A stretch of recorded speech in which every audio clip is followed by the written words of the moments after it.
Shooting चालू केलं की आवाज बंद पडला तुमचा. कागदाच्या दरवाढीचा कागदाच्या दरवाढीचा कागदाच्या दरवाढीचा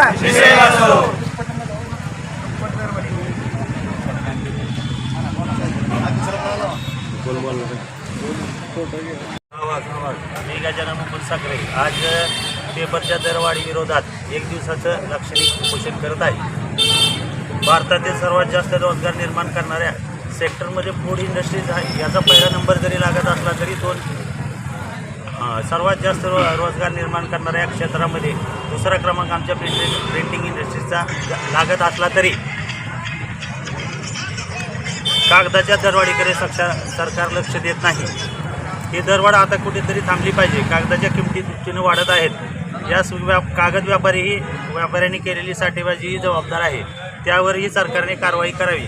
दरवाढ झालेली असली तरी दर स्थिर नाही. त्यामुळे ग्राहकाकडून ऑर्डर घेताना अडचणी निर्माण होतात. दरवाढीमुळे सर्वसामान्यांच्या खिशाला चाट बसत आहे. कागद दरवाढ ही फेब्रुवारी महिन्यापासून सतत होत आहे. यावरही कुठेही नियंत्रण नाही. आता ती दरवाढ दुपटीच्याही पुढे गेलेली असून ती वाढतच आहे. कागदाच्या दरवाढीमुळे वह्या पुस्तकाचे दर दुप्पट झालेले आहेत. आता गोरगरीब लोकांच्या शिक्षणाचा खर्च परवडण्याला गेलेला आहे. त्यामुळे या ठिकाणी सरकारचा कागदाच्या दुप्पट दरवाढीबद्दल मी निषेध करतो.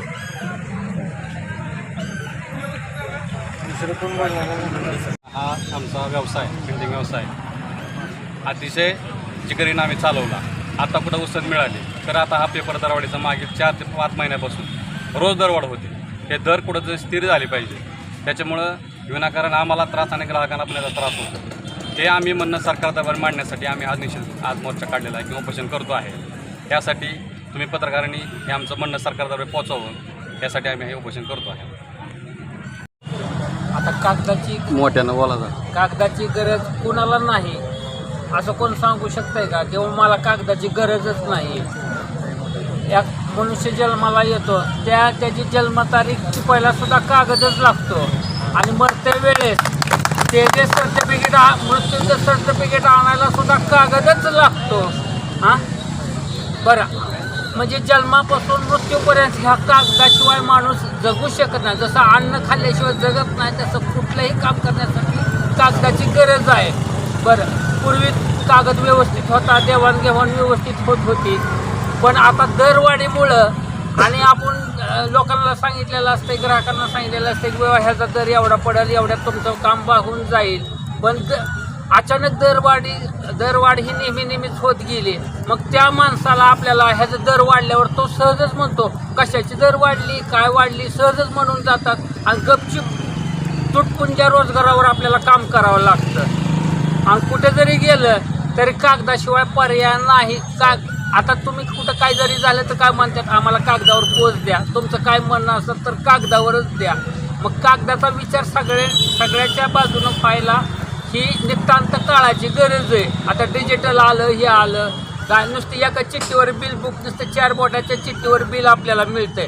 तर पहिलं कसं असायचं, एक 8 साईज, A4 साईज ह्याची बिल बुक असते ती त्याच्यावर चांगल्या प्रमाणात लिखाण राहत होतं. आता तसं काय नाही, चिठ्ठी आली की खिशात घातली की ग्राहक निघून जातो. तर कागदाच्या गरजेसाठी हे सगळं समान दरवाढ ठेवावी ही आपल्या सगळ्या नागरिकांना, शासनाला, सगळ्यांना विनंती आहे. धन्यवाद. आमचे व्यवसाय गेल्या 2 वर्ष कोरोना काळात आमचे पूर्ण व्यवसाय बंद होते, ठप्प होते. त्यातून कसं तरी उभारी घेत आता हे व्यवसाय परत चालू होत आहे. तर त्यात ही झालेली दरवाढ त्याला कारणीभूत सांगितलं जातं GST वाढला. GST तर 12% आहे असाच आहे, त्यात कुठलीही वाढ झालेली नाही. पण व्यापाऱ्यांची साठेबाजी केलेली आहे तो एक मुद्दा आहे. आणि प्रामुख्याने मांडलं जातं तर कागद हा माणसाच्या जन्माच्या आधीपासून ते जन्माच्या मृत्यूनंतर हे कागद लागतो. त्याला कुणी प्रत्येकाला कागदाची गरज आहे. असा जर दर वाढत राहिला उद्या सर्व व्यवसाय बंद पडतील. त्यामुळे ह्याचं दरवाढ झालेलं आहे. त्याच्या आम्ही बार्शी प्रिंटिंग असोसिएशनच्या वतीने जाहीर निषेध करतो. ज्यांनी साठेबाजी केलेली आहे त्यांचा जाहीर निषेध करतो. आमचं एवढं म्हणणं पत्रकार बांधवांमार्फत व माननीय तहसीलदार साहेबांमार्फत शासन दरबारी मांडावं ही आमची आपल्याला नम्र विनंती आहे.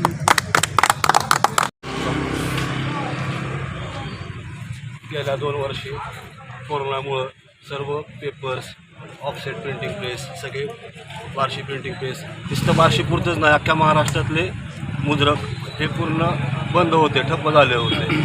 तर याला जबाबदार आता जे रेट वाढलेले कागदाचे, याला जबाबदार GST आहे का मोठे व्यापारी साठेबाजी करून ठेवणारे व्यापारी आहेत, हे सरकारने जनतेसमोर आणावे. तसेच वृत्तपत्र हे कोरोना काळामध्ये काही चालू होते, पण पेपरचे रेट वाढल्यामुळे वृत्तपत्र हे कमी झाले थोडेसे, त्यांनी पुरवण्यासुद्धा कमी केल्या होत्या. मग त्या पुरवण्याच्या कमी होऊन आता रुटीनमध्ये आलेलं असताना सुद्धा पेपरचे भाव तेवढेच आहेत, म्हणजे 3 रुपये 5 रुपये अशी जी किंमत असेल ती वाढली. पण पेपरचे भाव वाढल्यामुळे की ती पेपर तेवढा विक्री केलं तरी त्याचा खर्च निघत नाही. तरी शासनाने म्हणजे प्रिंटिंग असोसिएशन्स महाराष्ट्रातले असो किंवा वृत्तपत्र असो किंवा दैनिक असो, ह्यांचा विचार करून कागदाचे रेट किंवा त्यावर GST, पहिल्यांदा पेपरला GST 5% असायचा, तर आता 12% केला आहे. तर हा परत पूर्ववत 5% आणावा अशी आमची सर्वांची विनंती आहे. त्यावर आणल्यामुळे सर्वांना व्यवस्थित काम मिळते. प्रिंटिंग प्रेस करण्यामध्ये कामगार भरपूर आहेत, त्यांची रोजीरोटी सगळी ह्याच्यावरच आहे.